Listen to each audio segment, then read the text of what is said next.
Hi guys, Omo e don red, e don scatter. Shehu Mahdi has used mouth to finish Yakubu Mahmood, the INEC chairman, Bola Ahmed Tinubu, the president-elect, and Buhari, the incumbent president for the incompetent presidential election. Guys, watch this video and hear it from the horse's mouth. And don't forget to share your thoughts with us. Well, for more on this, I'm joined now on the line from Kaduna by the political commentator, rights activist and self-styled fighter against human wrongs, Mahdi Shehu, who is a supporter of the PDP presidential candidate Atiku Abubakar. Mr. Shehu, thank you very much indeed for joining us. Good to see you again. Let me start by asking you... Thank you, Mr. Charles. Yes, nice to see you. Let me start by asking you what your reaction is to the postponement of the governorship and state assembly elections, especially in light of the cost, which is being put by some analysts at more than $2 billion.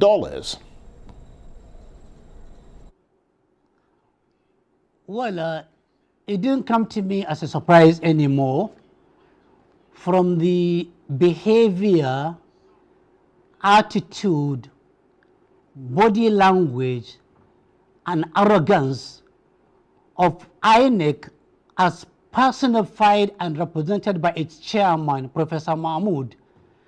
Anything is possible under INEC. Anything should be expected. Postponing the election of the governors and House of Assembly election has been foreseen. In fact, let me add that I will not be surprised. They postponed the election to give them enough time to assemble the winners even before the election. I will not be surprised that in the kitties of INEC, they have the names of people to be declared as governors. It's just a matter of time. Therefore, postponing or taking over the election anytime by INEC is just a pre-arranged issue. It's an RNG business. We have no confidence anymore in INEC. We have lost confidence in them. I knew Mahmoud more than 20 years ago. The impression I had about him then, but not now, was he is gentle, unassuming, decent. But with the way and the manner and the speed, head, neck, shoulder, and leg, he ignored every clarion call, and he participated in perpetrating and putting in place the most scandalous, the most fraudulent, the most irresponsible election process in the history of Nigeria, in spite of the billions of naira he requested for, in spite of the billions of naira released to him, in spite of all the assurances that are now turned out to be fake. Well, we have to be, I understand the passion, obviously, that you have, and you support Atiku Abubakar, who, according to the official results, came second. So I can understand the passion that you feel about the way that you think the election was conducted. But obviously, we don't, I mean, you're going to court. Atiku Abubakar is going to court, the PDP is going to court, and would have to wait to see what evidence they put forward in that courtroom. But from your point of view as a supporter of Atiku, is a picture emerging from your vantage point of how the PDP intends to approach its legal challenge to the outcome of the presidential election in a court of law? I leave the preparedness, the arrangement, the scholarship, and the skills of the team of 19 senior advocates of President Atiku to perfect their skill and their art in the court of law, either at the tribunal or eventually at the Supreme Court. That is in the area of the legality. But what I do have is that the moment, in fact, 6 hours into announcing the results, from Mahmoud's body language, I saw it coming. And the moment he declared Tinubu as the winner, 4 things came into my mind. Number one, I remembered Chinua Achebe in his book, Arrow of God. Chinua Achebe said, if you see an old woman dancing in the middle of the bush, dancing and dancing and dancing endlessly, using all the styles, all the tricks. But you who is watching the old woman have not heard or seen any drama, have not heard the music she is dancing to. Achebe said, if you don't see the drama, that old woman knows the drama. If you don't hear the music, that old woman hears the music. Therefore, for Mahmoud to unilaterally ignore all the clarion calls, ignore all the infractions, ignore all the clear, glaring evidences of fraud and misrepresentation in the election, he was dancing to a music, he was dancing to a drum. We know the drummers, we know the rhythm he is dancing to, and time will tell who were those drummers. The drummers made him to dispossess millions of Nigerians of their preferences and their choices to choose in a free and fair election. He destroyed whatever integrity he has in the eyes of the society. Indeed, all the 4 years promises he has been doing now has come to pass. Luckily, on 22nd November 2022, last year, he issued out a press statement signed by Okoye and he addressed a press that he has heard that people are peddling a rumor that he is conniving to rig the election of 2023. It has now come to pass. We have seen him as an actor, an active actor, along with his cohorts in shortchanging Nigerians and participating in the most fraudulent election in the history of Nigeria. Secondly, what came to my mind is that those who read Shakespearean books, particularly the book of Hamlet, there is one message. One evil will lead to so many evils, and evil will never stand. In that particular drama called Hamlet, the Spirit of Denmark, King Claudius, King Hamlet, was on the throne with a beautiful queen. His younger brother, Claudius, poisoned and killed him. For what? He took over the throne and he married away the queen. Soon after taking over that throne, fraudulently, like taking over elections fraudulently, King Claudius was shown in a kneeling position, praying, and he said, "Oh God, what form of prayer will serve my purpose? To forgive my full mother?" And he answered himself, he said, "That cannot be. Since I am still in possession of the fruit of the mother, my queen, my own crown, my own ambition."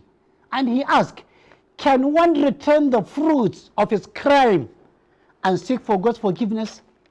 If you steal election, if you participate in a fraudulent election, you are participating in a fraud, and fraud will never stand because fraud is evil. Subsequently, he died. He lost the crown. He lost the queen. In the process, the prince was killed. Laertes was killed. Polonius was killed. Ophelia was killed. In fact, only 2 people survived. One, a gentleman, Horatio. The other one, Portumbarus, Prince of Norway, who was standing to defend his honor and to defend his own integrity. We will continue to defend our integrity and our honor and our votes until the day when we see evil crashing, crumbling, and it will be subdued. It will be reduced into a pitiable combustible material. Well, let's just be very clear there that the two contexts are different. I mean, you use the Shakespearean example, but that's obviously totally different. And also, I need to make clear, because INEC are not here to defend themselves, that they have said repeatedly that they didn't engage in any kind of fraud and that they were hampered by technical and logistical glitches. So I need to make that ineluctably clear. But some in the PDP... If they are hampered... Yeah, go ahead. Go ahead. If they are hampered by technical hitches as admitted by them, the right thing to do is to look inwards, make the corrections, make amendments. Is that it is in a court of law now, You or at least understand? it's heading to a court of law, so Yeah. it'll be determined in a court of law the extent of their negligence or culpability. They admitted that there were technical hitches. International observers discredited these elections. Local observers discredited this election. There are clear, glaring evidences of fraud and involvement of INEC officials, security officials in undermining the election. The provision of the act of INEC provided that he can review within 7 days. He never reviewed. He went head on, arrogantly, without any remorse. To do what? To declare a winner.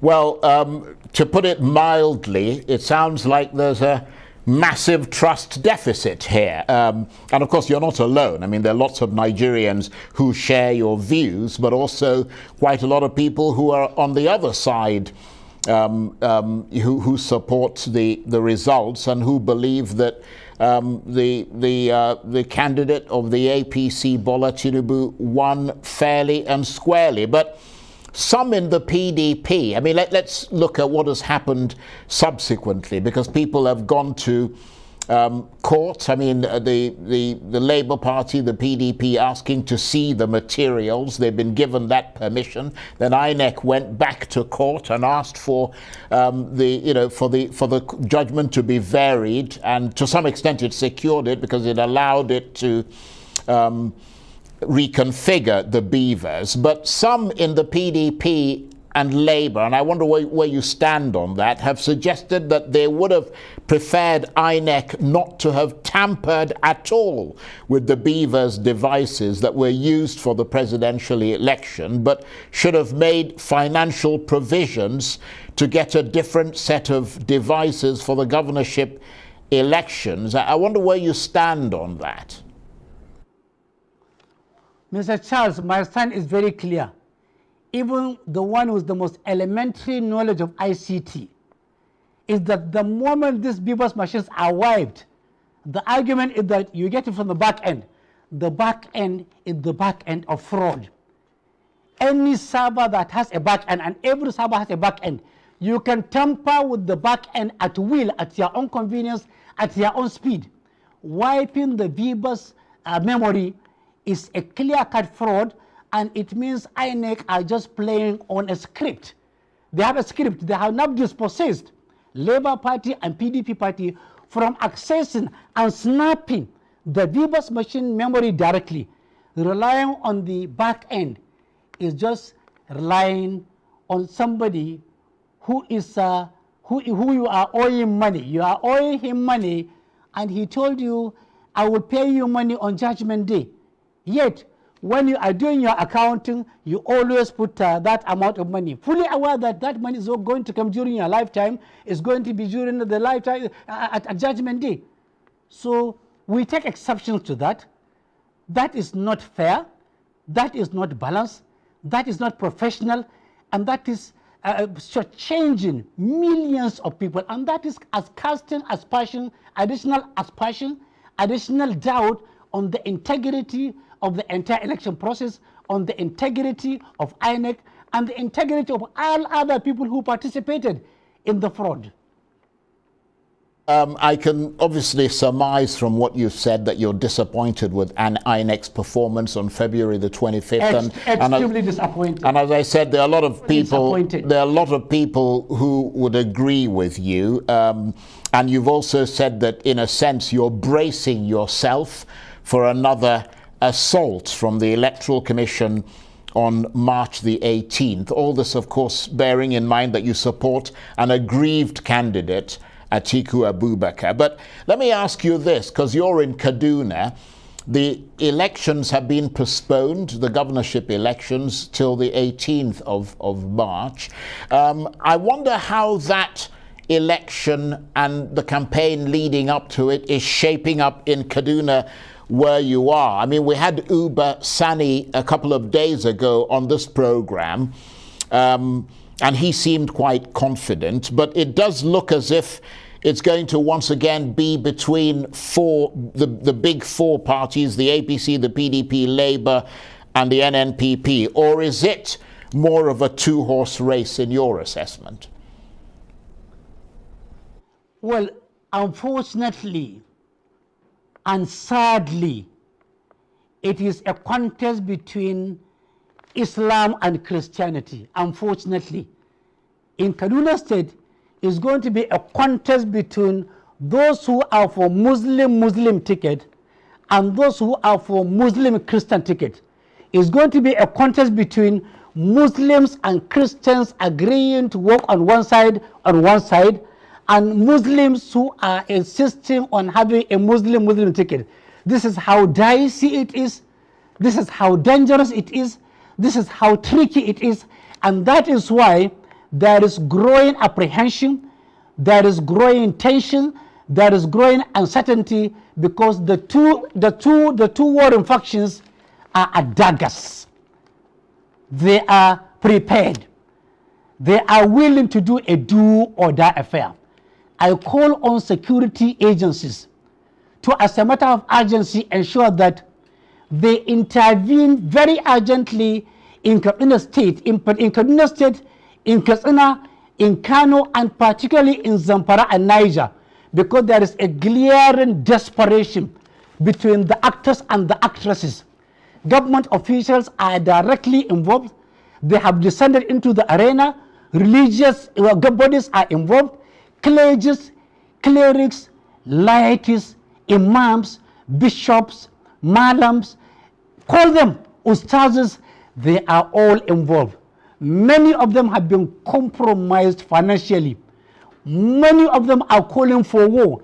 I have seen a clip of a cleric who was saying that if you come to a place where he is preaching and you object to his brand of preaching, he will send you to a cemetery. His boys will send you to a cemetery. This is in Kaduna. I hope the security agencies are watching and they are willing to do the right thing. They are willing also to remain neutral and balanced and honest and responsible, because they are being paid from the common man's money. They are being paid from the taxpayers' money. It is a clarion call. It is urgent. It is important. I mean, it sounds like nothing short of political warfare there. And looking at the two, biggest parties, the APC has chosen a Muslim ticket, so presumably that's who you're referring to, and the PDP, who you support, have chosen a Muslim Christian ticket, and that is where your sort of warning is coming from. So we're going to have to keep an eye on that and see how this vying for power in the run-up to March the 18th turns out. But let me return briefly to the presidential ballot that has just been held. I wonder what your reaction is to President Buhari's defense of Tinubu's election.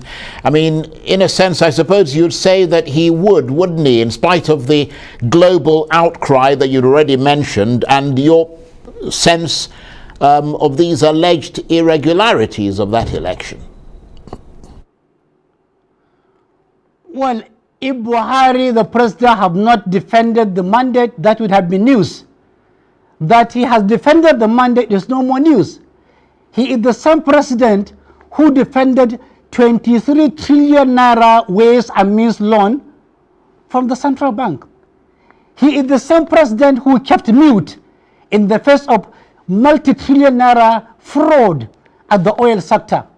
He is the same president who kept quiet when the treasury is being looted, stolen, high, empty, and dry. Therefore, if he defends this additional political election fraud, it's just adding up to the number. Look at the fraud.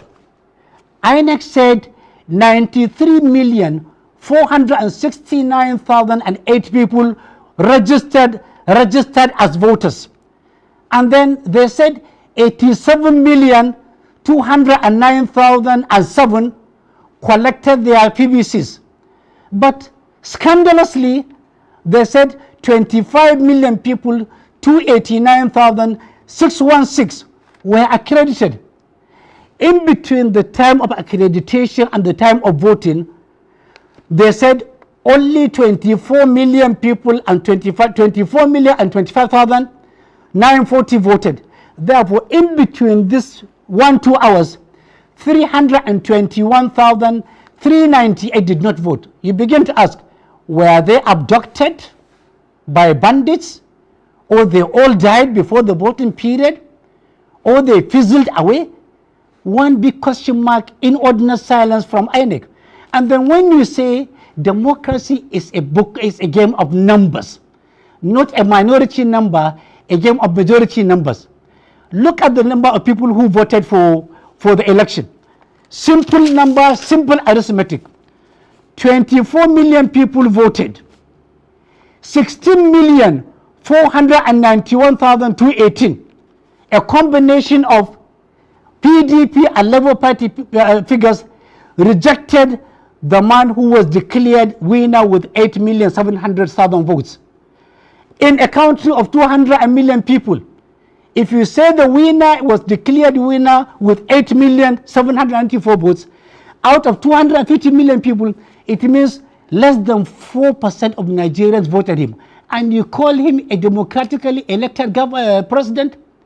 Look, you can tell people whatever story you want to take. INEC can tell people any story. We are willing to hear the stories, the good, the bad, the ugly, the stupid, the dangerous, and even the most unheard. But time will tell. This fraud will not stand. It will not stand the test of time. And in the manner religious bodies descended into the political arena, in the manner traditional rulers descended into the arena, in the manner governors and other politicians descended into the arena, if this is democracy, God save the subjects. I've got to come in there. Right, okay. I want to thank you. God save the congregation. Right. I want to thank you very much, Mahdi Shehu. I'm sorry to interrupt you, but we're literally out of time. And I do have to mention that President Buhari is almost duty-bound to reach out to whoever is officially declared the winner. I mean, that's his job as president. But I want to thank you very much indeed. Mahdi Shehu is a supporter of the PDP presidential candidate Atiku Abubakar. He's a political commentator, rights activist, and self-styled fighter against human wrongs, and he was talking to me there from Kaduna.